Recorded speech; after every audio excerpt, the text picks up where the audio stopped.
हाय student, मी Bhalke sir आणि तुमचं खूप खूप स्वागत आहे आपल्या भालके सायन्स अकॅडमी या यूट्यूब चॅनलवर. आज आपण बघा महाराष्ट्र बोर्ड वर्ग 12वी फिजिक्स यामधला जो पहिला चॅप्टर रोटेशनल मोशन यामध्ये आपण application of uniform circular motion हा पाठ शिकणार आहोत. त्याच्या अगोदरचे आपण 3 व्हिडिओ केलेत. त्या 3 व्हिडिओमध्ये आपण या चॅप्टरच्या जो सुरुवातीपासून आपण घेतला इंट्रोडक्शनचा एक पार्ट आहे, एक व्हिडिओ. त्याच्यानंतर दुसऱ्या व्हिडिओमध्ये आपण जे बी रिलेशन लिनियर आणि अँग्युलर मोशनबद्दल आपण चर्चा केली होती. त्याच्यानंतर सर्क्युलर मोशनबद्दल आपण चर्चा केली. त्याचबरोबर तिसरा एक व्हिडिओ तयार केला आपण. त्या तिसऱ्या व्हिडिओमध्ये सेंट्रिपिटल आणि सेंट्रिफ्युगल फोर्स यावर आपण चर्चा केली होती. आता आजचा चौथा व्हिडिओ आहे आणि यामध्ये याच चॅप्टरमधला चौथा व्हिडिओ. यामध्ये आपला आज युनिफॉर्म सर्क्युलर मोशनचं ॲप्लिकेशन बघायचं. तर बघा, आपला शिकायचं चॅप्टर आपला पहिला आहे महाराष्ट्र बोर्ड इयत्ता 12वी रोटेशनल डायनेमिक्स. आणि आजच्या लेक्चरमध्ये आपल्याला शिकायचं आहे application of uniform circular motion. आपल्या या ठिकाणी बघा 2 ते 3 ॲप्लिकेशन बघायचे. एक पहिलं ॲप्लिकेशन आहे आपलं vehicle taking turn on the horizontal curved road. पहिलं ॲप्लिकेशन आहे बघा, ज्यावेळेस आपली व्हेकल, मग ती मोटरसायकल असेल किंवा कार असेल किंवा बस असेल, कुठलीही व्हेकल असू द्या, ती व्हेकल ज्यावेळेस हॉरिझॉन्टल रोडवर टर्न घेत असते. टर्न आपण बघितले, आपल्याला माहीत आहे की आपला जो रोड असतो एकदम स्ट्रेट लाईन, तर रोड आपला कुठेही पाहायला मिळत नाही, है ना. सो बऱ्याच ठिकाणी रोड हा टर्न घेतलेला असतो. टर्न घेतो रोड, याचा अर्थ जी व्हेकल आहे ती सुद्धा काय घेणार या ठिकाणी, ऑब्वियसली टर्न घेणार. ही व्हेकल ज्यावेळेस टर्न घेते याचा अर्थ व्हेकलला आपण जर सपोज केला पार्टिकल, तर तो काय करतोय, सर्क्युलर मोशन परफॉर्म करतो. सर्क्युलर मोशन परफॉर्म केल्यानंतर नेमके त्याचे कोणकोणते फेनॉमेना आहेत किंवा प्रॉपर्टीज आहेत आपल्याला बघायचं. तर युनिफॉर्म सर्क्युलर मोशनचं जे ॲप्लिकेशन आहे, म्हणजे आपण नेमकं त्याचा यूज कुठं करतो, आपण शिकलात युनिफॉर्म सर्क्युलर मोशन मागच्या व्हिडिओमध्ये आपण शिकवले. मग या युनिफॉर्म सर्क्युलर मोशनचा नेमकं उपयोग, ॲप्लिकेशन म्हणजे काय, उपयोग असतो. तर उपयोग आपण कुठं करत असतो, तर पहिला उपयोग आहे बघा, ज्यावेळेस हॉरिझॉन्टल रोड असतात. आता रोड जे आहेत हॉरिझॉन्टल आणि बँकड असतात. हॉरिझॉन्टलमध्ये 2 प्रकार, म्हणजे एक हॉरिझॉन्टल रोड कसा असतो, अनबँकड.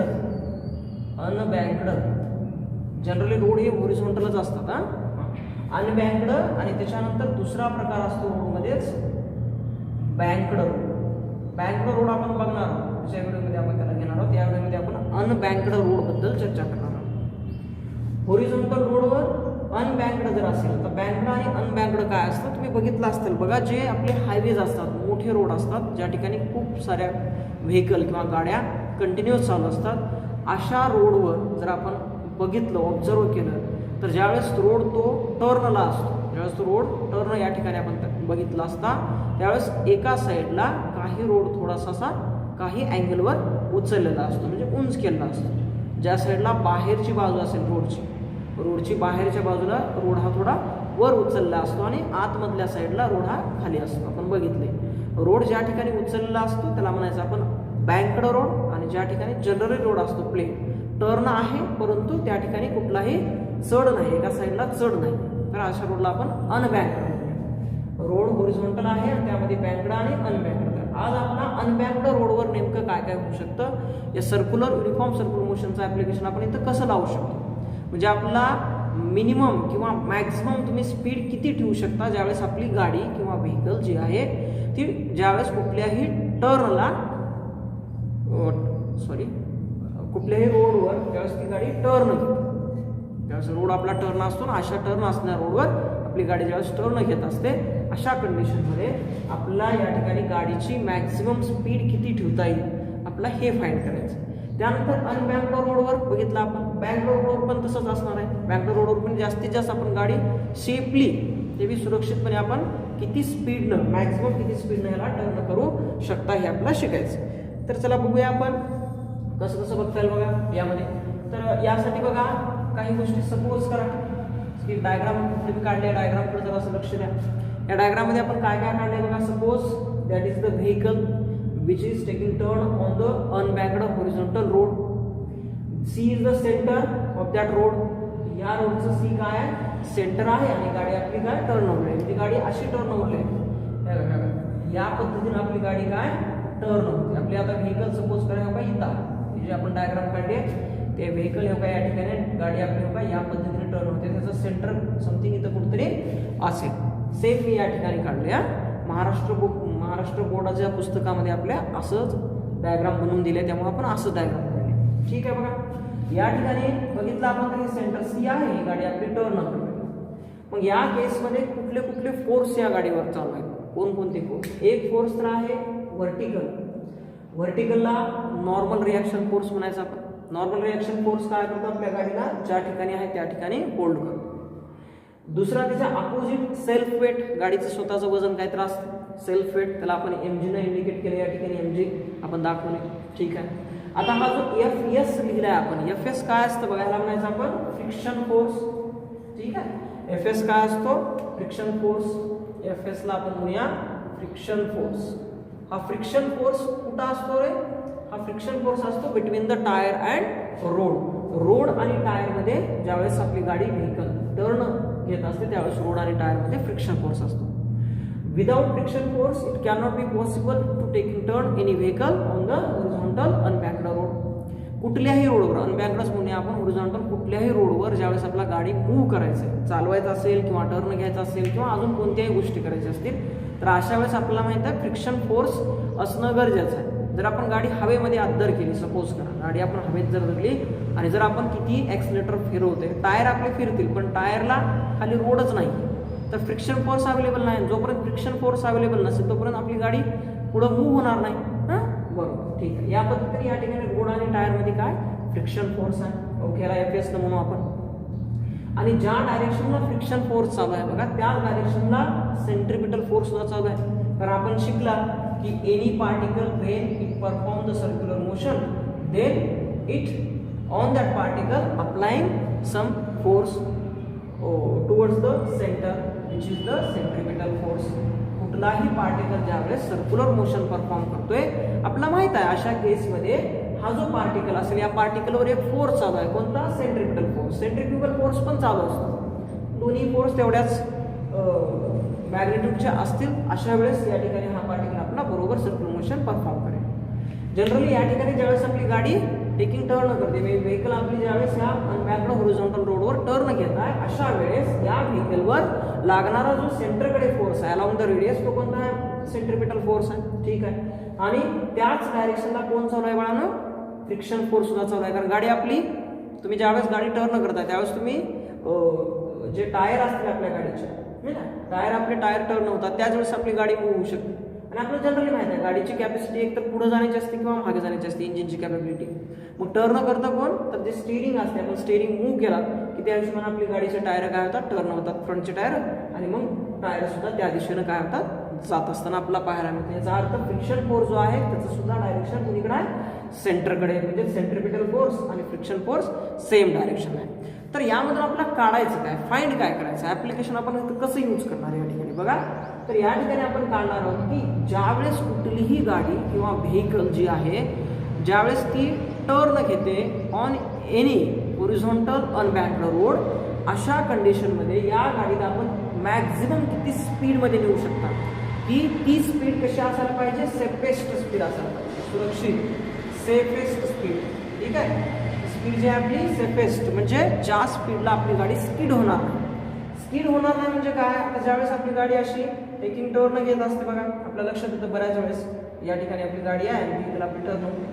कदाचित रोडवर समजा जर पाणी सांडलं असेल किंवा बाकी कुठलंही मटेरियल असेल, वाळू वगैरे असेल, तर अशा वेळेस काय होतं, गाडी आपली स्किड होते, स्लिप होते आणि गाडी आपली कुठं जाते, बाहेरच्या साईडला आउटसाईड फेकली जाते. मग आपण या टर्नवर मॅक्झिमम किती स्पीडनं नेऊ शकता गाडी, जेणेकरून आपली गाडी सेफली सुरक्षितपणे आपण ह्या टर्नला पार करू शकू. एक दुसरी गोष्ट, आपली गाडी अजिबात या ठिकाणाहून स्किड होणार नाही, सुरक्षितपणे आपण गाडीला टर्न करता येईल. तर ती मॅक्झिमम स्पीड, मॅक्झिमम व्हेलॉसिटी म्हणा आपण गाडीची किती घेऊ शकतो हे आपण फाइंड करणार आहोत. ठीक आहे, चला बघा. आता यासाठी आपण काय काय विचार करणार आहोत बघा. पहिली गोष्ट एक की यावर कोणकोणते फोर्स चालू आहेत आपण विचार करू. पहिला फोर्स नॉर्मल फोर्स आहे जो अपवर्ड व्हर्टिकली अपवर्ड साइड चालू आहे. सेम अपोजिट त्याला गाडीचं स्वतःचं वेट mg. ठीक आहे, याला इक्वेशन 1 म्हणता येईल मला. बघा मी असं लिहू शकतो n = mg, इक्वेशन 1.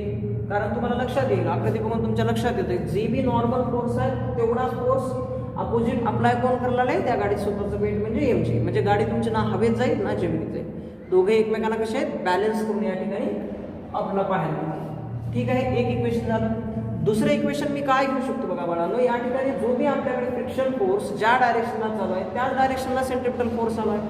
म्हणजे सेंट्रिपिटल फोर्स = फ्रिक्शन फोर्स मला म्हणता येऊ शकतं, फ्रिक्शन फोर्स म्हणता येईल मला. ठीक आहे, सेंट्रिपिटल फोर्स जेवढा आहे तेवढाच आपला फ्रिक्शन फोर्स असेल, घेता येऊ शकतो, आपला काय प्रॉब्लेम नाही.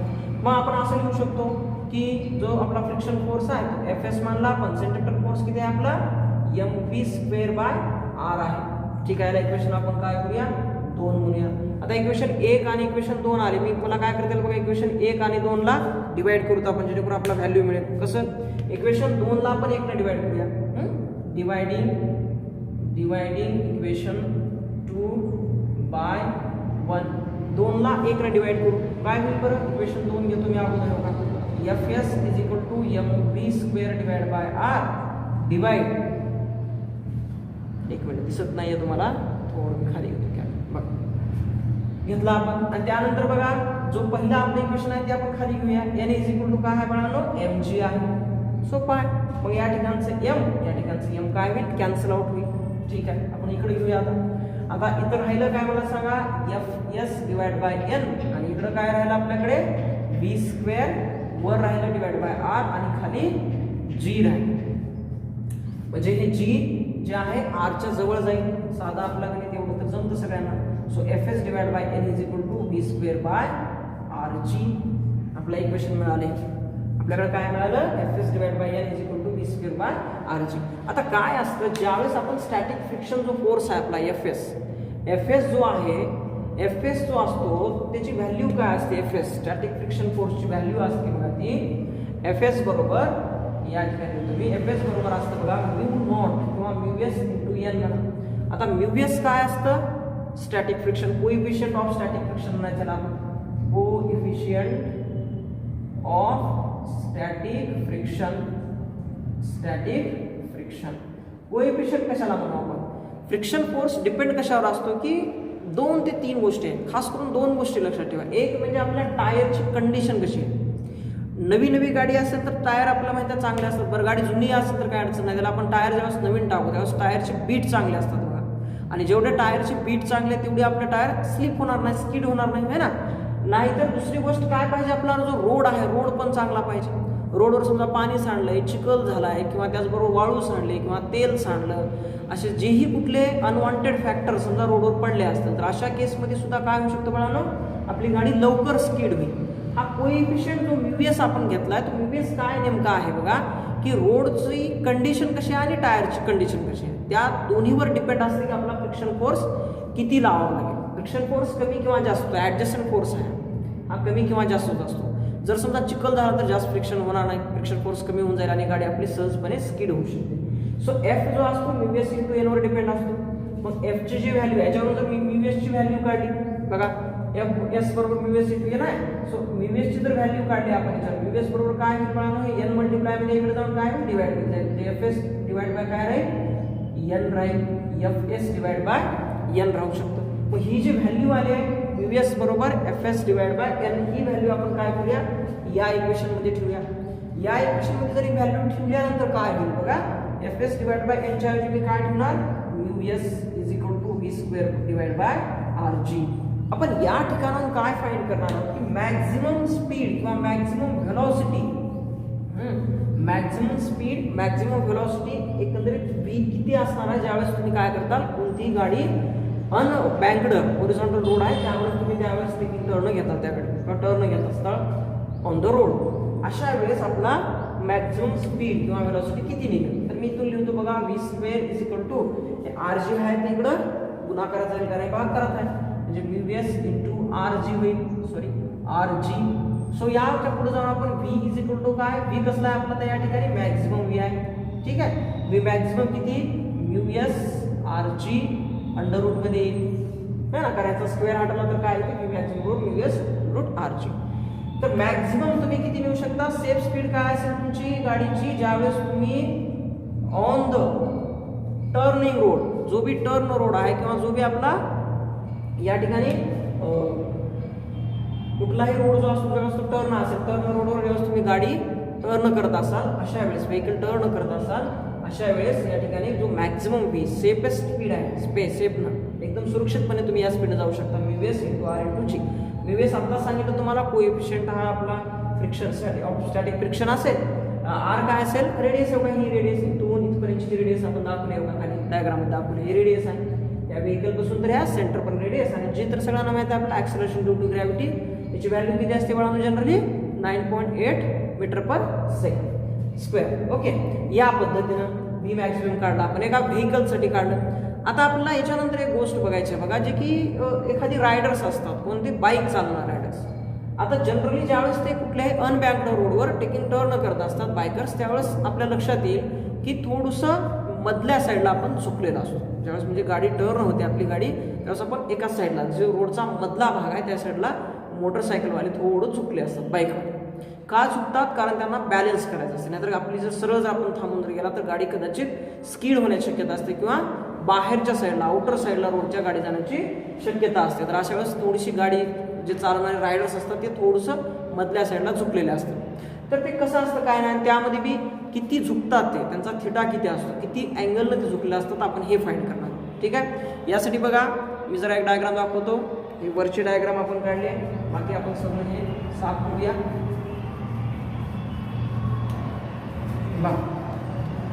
आता या ठिकाणी जर आपण लक्ष दिलं तर बघा ही बाईक आहे आपल्याकडे आणि हा तुमचा हॉरिझॉन्टल रोड आहे. या ठिकाणी बाईक ऍक्च्युअली काय हे एन जो दाखवला आपण तो काय नॉर्मल रिॲक्शन फोर्स,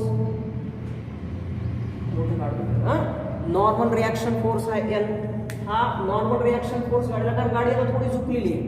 गाडी ज्यावेळेस तुम्ही कोणत्याही टर्निंगवर ज्यावेळेस नेता, तुम्ही स्वतःही बरेच जण गाडी चालवले असतात है ना, ज्यावेळेस आपण गाडी चालवतो एखाद्या टर्न रोडवर, ज्या ठिकाणी रोड आपला टर्न आहे, अशा वेळेस ज्यावेळेस तुम्ही जर गाडी अशी नेत असाल तर ऑब्विसली तुम्ही काय करता, थोडं आतल्या साईडला झुकता, का तर गाडी आपली बाहेर जाऊ नये. हे सगळ्यांनी याचा एक्सपिरियन्स केला, सगळ्यांना माहिती आहे, जेवढे जण ही गाडी चालवली असतील त्या सगळ्यांना लक्षात येते की आपण आतमध्ये थोडंसं झुकतो. जेवढं टर्निंग जास्त असतं तेवढं आतमध्ये जास्त झुकतो. का असं झुकतो आपण, तर या ठिकाणी जो नॉर्मल फोर्स आहे आणि सेंट्रिपिटल फोर्स म्हणा, यांना बॅलन्स व्हावा आणि आपली गाडी जे सेंट्रिपिटल फोर्स आहे त्या फोर्सला हेल्प व्हावा, सेंट्रिफ्युगलला हेल्प होणे. जर सेंट्रिफ्युगलला हेल्प केली तर आपली गाडी कदाचित ह्या रोडच्या आउटर साईडला म्हणजे बाहेर साईडला जाण्याची शक्यता असते. सो या ठिकाणी अशा पद्धतीने आपण इथं झुकलेला असतो. तर हा झुकलेला जो फोर्स आहे ॲक्च्युअल किती अँगलमध्ये आपण झुकतो तो आपल्याला थिटा या ठिकाणी काढायचा, किती अँगलमध्ये तुम्ही या ठिकाणी झुकणार. ठीक आहे, बघा काय काय सांगताल बघा ह्याच्यामध्ये. आता हा नॉर्मल फोर्स आहे, बळामध्ये दोन कंपोनंट पाडावं लागतं. एक कंपोनंट आपल्याला पडेल व्हर्टिकल कंपोनंट, ह्याला म्हणायचं एन कॉस थिटा, आणि हा जो व्हर्टिकल दुसरा हॉरिझॉन्टल कंपोनंट आहे याला एन साइन थिटा. तुम्ही जरा वेक्टर आणि स्केलर शिकला असताना करायला, वेक्टर जर आपला कुठल्याही अलॉंग द जे कोऑर्डिनेशन आपल्याकडे आहेत एक्स आणि वाय, ठीक आहे, एक्स आहे वाय, हे मायनस एक्स आणि हे मायनस वाय असतं. तर कोऑर्डिनेशन जे आहेत आपल्याकडे या हिशोबाने जर वेक्टर आपला या ठिकाणी असेल तर आपण याचे दोन काय करतो कंपोनंट पाडतो. एक कंपोनंट वाय ॲक्सिसच्या अलॉंग म्हणजे व्हर्टिकल आणि एक कंपोनंट एक्स ॲक्सिसच्या अलॉंग. या ठिकाणी सेम होगा वेक्टर आपला असा असेल जसा या ठिकाणी दिसतोय, या ठिकाणी असा वेक्टर आहे. म्हणजे आपण दोन कंपोनंट पाडले, एक पाडले या ठिकाणी व्हर्टिकल कंपोनंट आणि एक आहे हॉरिझॉन्टल. आता इथं कॉसच का घ्यायचा आणि इथं साइनच का घ्यायचं, तर इथं कॉस काय घ्यायचं, ज्या साईडला तुम्ही अँगल दाखवणार ना, आपला थिटा होगा या साईडला, आपली गाडी सरळ होती अशी झुकली आहे या साईडला, म्हणजे थिटा या ठिकाणी काय झाला क्रिएट झाला आपला, आणि ज्या साईडला थिटा प्रोड्यूस झाला त्या साईडला कॉस थिटा द्यायचं आणि या साईडला एन साइन थिटा द्यायचं. ठीक आहे, चला पुढे बघूया. आता त्याच्यानंतर काय काय आहे बघा, नॉर्मल फोर्स जो आहे तो या साईडला, तर नॉर्मलचे दोन प्रमुख पडला आपण एन कॉस थिटा आणि एन साइन थिटा, आणि या साईडला मधल्या साईडला ज्यावेळेस आपली गाडी चालली या साईडला, आता जेवढा एन साइन थिटा आहे तेवढाच काय आपल्याकडे सेंट्रिपिटल फोर्स आहे. हां, सेंट्रिपिटल फोर्स म्हणून आपण तो दोन अगोदर एक लिहू आपण या ठिकाणी जो एन कॉस थिटा आहे तो कोणाला बॅलन्स करायला आपल्या mg ला n cos theta is equal to काय बाळांनो mg आहे. याला इक्वेशन नंबर आपण 1 देऊ. दुसरा नंबर कशाला देऊ बघा, या ठिकाणी बघा जरा असं जेवढा n sin थिटा तेवढा सेंट्रिपिटल फोर्स आहे. So n sin theta is equal to centripetal force म्हणजे मी डायरेक्ट सूत्र लिहितो mv स्क्वेअर बाय r. याला इक्वेशन नंबर आपण 2 देऊया. जसं आपण आता डिवाइड केलं होतं सेम तसं डिवाइड करूया आपण. या ठिकाणी काय करूया, दुसऱ्याला पहिल्यानं डिवाइड करूया. Divide equation 2 by equation 1. 1 ला आपण 2 ला डिवाइड करतो, सॉरी 2 ला आपण 1 ला डिवाइड करूया. तर लिहू तुम्ही इथं बघा 2 n sin theta is equal to mv square by r divide by काय बाळांनो n cos theta is equal to mg. आता काय होईल बरं, या ठिकाणी m आणि m कॅन्सल आउट होईल. ठीक आहे, n ही बी कॅन्सल आउट होईल. राहील काय sin बाय cos राहील. sin बाय cos म्हणजे काय असते, sin theta by cos theta बरोबर काय असतं tan थिटा असतं. सो मी काय घेतला इथं tan थिटा घेतला. त्याच्यानंतर काय असेल बघा पुढं, एक मिनिट हा मी जरा समोर लिहितो, मला दिसत नाही. हा बघा या ठिकाणी इथं लिहूया आपण. हा बघा या ठिकाणी काय असतं, sin बाय cos काय होईल तयार बाळांनो, tan थिटा तयार होतं. आपल्याला माहित आहे tan थिटा बरोबर वर काय राहिले v स्क्वेअर बाय r आणि खालचं जी वर जाईल म्हणजे होईल काय इथं v square by r g होईल. फायनली आपल्याकडे एवढं सूत्र आलं. ठीक आहे, आता या ठिकाणी बघा पुढे जाऊन आपण असं म्हणू शकतो याला की थिटा आपला काढायचा ना, टोटल अँगल किती, हा अँगल बनवतो गाडी जेणेकरून आपली शेप स्पीड असावी. तर थिटा बरोबर काय म्हणता येईल मला, या ठिकाणी v स्क्वेअर, हे जो टॅन आहे तो पलीकडे जाईल आणि पलीकडे गेल्यानंतर टॅन नेहमी काय होत असतो इनवर्स. टॅन अलीकडे असेल तर त्याचा जो बी घाताक आहे तो 1 आहे, पलीकडे गेली काय होईल तो मायनस होईल. त्याला इनवर्स म्हणतात, टॅन इनवर्स. आणि पलीकडे काय राहील म्हणून v square by rg. So finally theta आपला किती आला, टॅन इनवर्स. याला मी ब्रॅकेटमध्ये घेतो v square by rg. Okay, तर आपण कुठलाही जो बाईक रायडर आहे त्याचा नेमका अँगल किती असतो तर एवढा असतो, किती tan inverse v square by rg. v आपली स्पीड असणार आहे, r आपलं काय असणार आहे डिस्टन्स असेल हेच सेंटर पासून, आणि g आपलं ॲक्सेलरेशन ड्यू टू ग्रॅव्हिटी असेल. ठीक आहे, हे आपण एक ॲप्लिकेशन बघितलं आहे. आपण असं कोणतं ॲप्लिकेशन बघितलं, अनबँक्ड रोडवर ज्यावेळेस आपली व्हेकल टर्न घेत असेल अशा कंडिशनमध्ये एकंदरीत मॅक्झिमम स्पीड, आपण सेफेस्ट स्पीड किती मॅक्झिमम स्पीडनं व्हेकल तो चालवू शकतो. आणि दुसरी गोष्ट, एक रायडर मोटरसायकल बाईकच्या बाबतीत आपण चर्चा केली की तो किती अँगलनं झुकतो, तर त्याचा अँगल आपण theta tan inverse v square by rg काढलेला आहे. 2 आपण या ठिकाणी आज एक्सप्रेशन बघितले. याच्यानंतर आपला बँक्ड रोडवर कसं होतं हे पुढच्या व्हिडिओमध्ये मी अपलोड करणार आहे. त्याच्यानंतर बाकीचे इतर दुसरेही ॲप्लिकेशन आहेत, आपण एकानंतर एक आपण यावर व्हिडिओ बनवणार आहोत. जर तुम्हाला व्यवस्थित मी शिकवलेली पद्धत समजत असेल, कळत असेल तर तुमच्यासारख्या इतर मुलांनाही त्याचा फायदा व्हावा, त्यासाठी प्लीज चॅनलला सबस्क्राईब, त्यानंतर शेअर